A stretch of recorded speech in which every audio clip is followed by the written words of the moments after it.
კაფე გალერეში დღეს მიშო ურუშაძის ახალი ალბომის პრეზენტაცია იმართება, რომელსაც საქართველოს საავტორო უფლებათა ასოციაცია წარადგენს. Discs We Will Meet Again ქვია, მასში 10 სხვადასხვა ჟანრის კომპოზიციაა შესული, რომლებზეც მუსიკოსმა 2007 წლიდან დღემდე იმუშავა. ალბომის სხვადასხვა ქვეყანაში ჩაიწერა და დამუშავდა.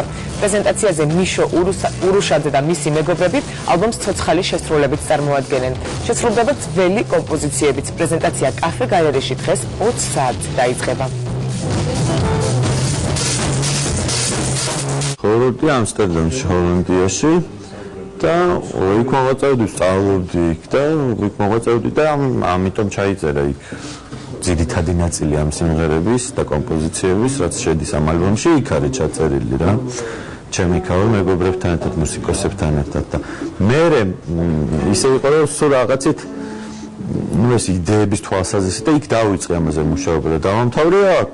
როდესაც ჩვენ მოვისმინეთ მიშო მომასმენინას საკუთარი ალბომი, გადავწყვიტეთ რომ ერთობლივად გავუკეთებინა და ხმარებოდით ამ ხალხს იმაში რომ ეს ალბომი გახდეს უკვე გადატანილი CD-ზე და ის საზოგადოება რომელიც დღემდე უსმენს აქტიურად მიშოს და მის მეგობრებს, მათ შესაძლებლობა მიეცეთ რომ ეს მოისმინონ.